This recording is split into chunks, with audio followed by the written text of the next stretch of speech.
quadro Gustavo Siqueira. Então, bom dia o pessoal todo que está aí comandando o Jornal da Mix e todo mundo que está ligadinho na gente aí, tanto pela rádio ou pelas redes sociais. E hoje a gente tem uma convidada super especial, a professora Rita Schirman, que é diretora da Academia de Monte Alverne. Para quem não sabe o que é a Academia de Monte Alverne, em 1959, no dia 13 de junho, que é dia de Santo Antônio, né, Rita? Frei Odorico do Riet fundou, então, a academia, a primeira academia de oratória, para ensinar os alunos do, então, Colégio Bom Jesus Santo Antônio, Colégio Franciscano Santo Antônio, né, a falar em público. Seja muito bem-vinda. Muito obrigada pelo convite e um bom dia a todos os ouvintes da Rádio Mix. Conta pra gente, esse ano tu comemoras 25 anos dirigindo a Academia de Monte Alverne. Como é que é essa alegria de comandar esse centro aí de muita cultura e retórica? É um privilégio muito grande, porque é um patrimônio cultural não só da cidade de Blumenau, também do estado de Santa Catarina. E você, como um ex-acadêmico, fez pesquisa na época, entrou em contato com a Academia Brasileira de Letras, e não havia até então nada similar em todo o território brasileiro. Eu desconheço que haja nos moldes da nossa, com o protocolo. Então, eu considero realmente um privilégio, sou extremamente feliz em estar lá. Por 25 anos, foi você que viu agora, quando eu cheguei aqui, eu nem tinha feito as contas, e todos os anos é uma grande expectativa, a faixa de idade deles varia entre 15 e 16 anos. Pois é, Rita, para o pessoal que não conhece, o que o aluno do ensino médio faz na Academia de Monte Alverne, o que ela proporciona? Porque a gente sabe das citações, né, de ex-governadores, a maioria dos prefeitos foram presidentes, passaram pela Academia de Monte Alverne, os grandes empresários da cidade, e por aí vai. Mas o que faz a Academia de Monte Alverne, para quem não conhece? Ela é um espaço totalmente diferenciado nas instituições de ensino.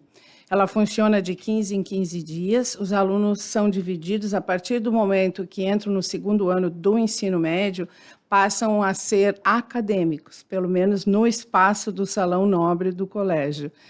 E divididos meio a meio, então, em um semestre, metade discursa e metade faz a crítica. E no segundo semestre, invertem-se as posições, mas não os mesmos acadêmicos, evidentemente.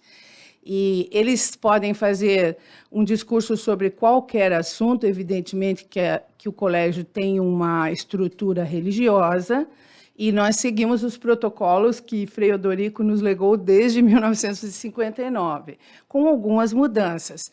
Então, temáticas que são, por exemplo, contravenção de lei, não são permitidas para não dar muita discussão, porque cada orador e cada crítico tem um tempo mais ou menos limitado. Então, é um espaço onde eles aprendem não só a melhorar a sua escrita, é um espaço para a divulgação de literatura, de escrever bem e de falar bem. É uma coisa tão rara nos dias de hoje, né? Muito raro, porque na época agora digital, em que as pessoas apenas usam as redes, abreviam as palavras e não falam, tem medo de falar, realmente isso é um medo que não é de agora, né? Esse já era inédito em 59 com o Frei Odorico. Agora mesmo é quase única, né? É quase única. Com o Frei Odorico é interessante contar que, na época, naquela década de 59, ainda havia muitas famílias que alfabetizavam os seus filhos e falavam as suas línguas de origem vindos da Europa. Então, italianos e alemães. E Frei Odorico, pelo próprio sobrenome ou por coincidência, era um excelente professor de língua portuguesa. Dos melhores, eu acredito que o melhor que eu conheci pessoalmente. E ele ficava assim um pouco irritado, assim, aquela irritação meio francesa, assim, de que como os franceses têm até hoje, quando você não fala a língua deles, em que eles falavam os eres e era rádio, caroça, e com sotaque muito italiano ou alemão. Então, ele achou por bem instituir essa academia para ajudá-los, para cultivar o bom uso da língua portuguesa, corrigir as pronúncias, e foi um sucesso, e a instituição, que era o Colégio Santo Antônio, depois Colégio Franciscano Santo Antônio, hoje Bom Jesus Santo Antônio, tem mantido. E eu acho muito importante, porque nós temos muito feedback de alunos. Às vezes, para citar um exemplo, eu posso entrar no consultório de um médico: professora, como fez bem para mim a oratória e tal, ou quando eu defendi minha tese. Então, é uma coisa que nos gratifica muito. Que bacana. E é um celeiro de grandes personalidades que já passaram por lá também, o que é muito bacana. Elas são eternamente gratas pelo aprendizado e as lições de vida que aprenderam, o que é legal. Ô, Rita, mas conta um pouquinho pra gente desse mundo digital. Como é que tu estás avaliando essa escrita? Tu falaste das abreviações, tudo, mas na realidade as pessoas não escrevem, né? Depois que saem aí da escola, na universidade já nem escreve mais, praticamente com caneta, com lápis, é cada vez mais raro, né? Exato, até a coordenação motora foi prejudicada, né? Coordenação motora fina. Porém, os alunos nas escolas, eles têm perfeita compreensão, pelo menos até o nível médio. Depois de universidade, eu não saberia falar a você, mas é o que disse. As pessoas abreviam as palavras e então eu tenho sempre que estar me inteirando do que eles estão querendo dizer. Mas quando eles se comunicam comigo via WhatsApp, eles tomam o maior cuidado em escrever bem a língua portuguesa, inclusive meus filhos, porque eu corrijo até hoje. Mas eles têm perfeita compreensão e consciência de que a língua escrita ela tem que permanecer. Como eu disse, eu digo sempre a eles, existem 3 símbolos em qualquer nação que a identificam como nação, que é o hino de cada país, a bandeira de cada país e, sobretudo, a língua de cada país. Ela é a identificação de um povo. E hoje o povo nem escreve, né? Manda um emoji com uma carinha, exato, de coraçãozinho, coraçãozinho. É uma economia de tudo, né, Gustavo? Porém, digamos assim, para o lado negativo, às vezes eles escrevem e muito, né? Até esquecem os emojis. Mas eu acho que todos têm perfeita consciência de que você tem que escrever bem para fazer qualquer admissão a qualquer emprego, no vestibular. Você tem que se comunicar. Imagine você se há uma tendência falada um pouco já no Brasil sobre algumas coisas da língua portuguesa que você vai dizer, né? Então, obrigada, obrigado. Até que obrigada e obrigado tem obrigados. Mas não sei se passaria para obrigades. Ou se eu ensinaria meus alunos a dizer bom dia a todos, como vocês estão. Pois conta para a gente, tá uma polêmica no país isso, né? Essa linguagem. Qual a tua opinião? Sou totalmente e radicalmente contra. Porque, como eu disse, não em função de qualquer tipo de preconceito, por favor, não. Mas a língua é a identidade nacional.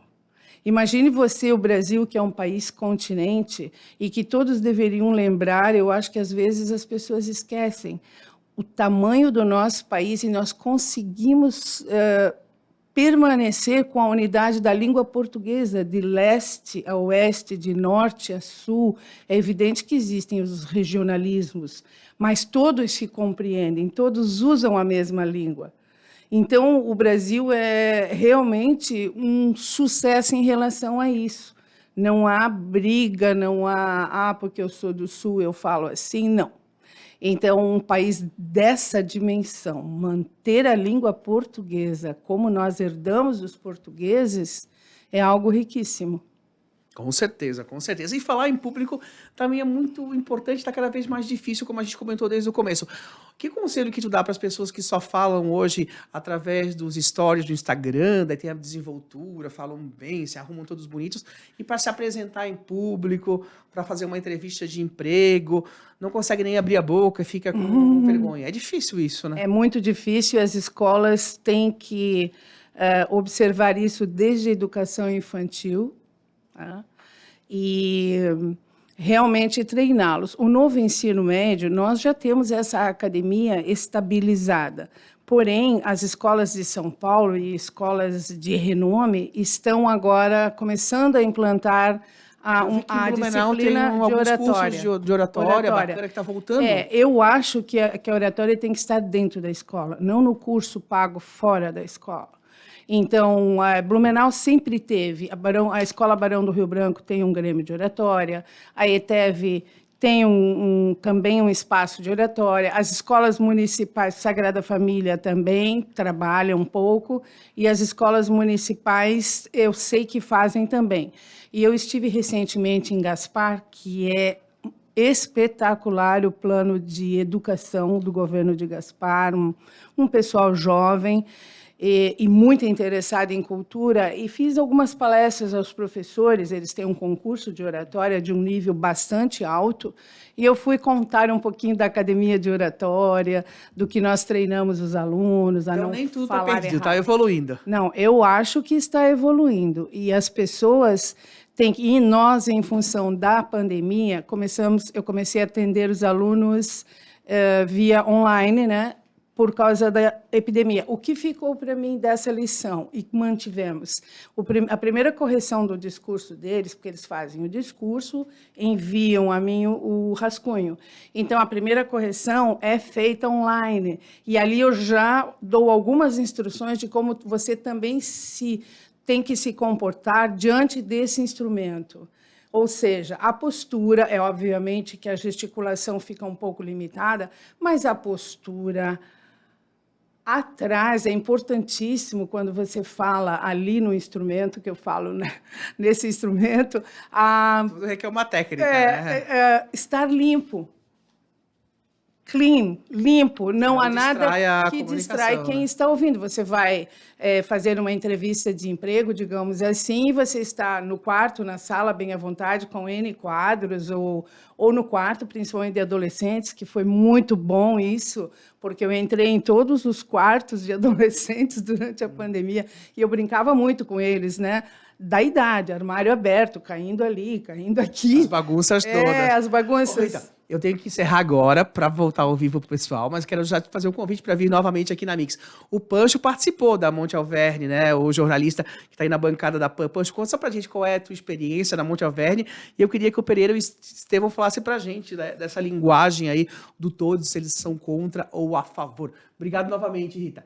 E eu que agradeço a você e gostaria também de deixar aqui registrado que o Gustavo foi um inovador, foi presidente dessa academia e criou um espaço chamado Espaço Cultural 5 Minutos.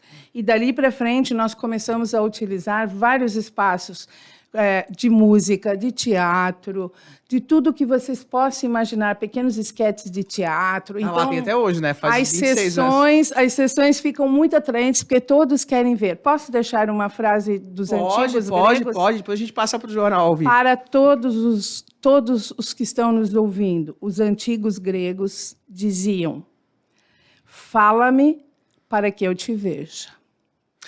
Que bacana, então. É com vocês aí ao vivo. Responde aí, Pancho, Pereira e Estevão. Jornal da Mix. Jornal da Mix.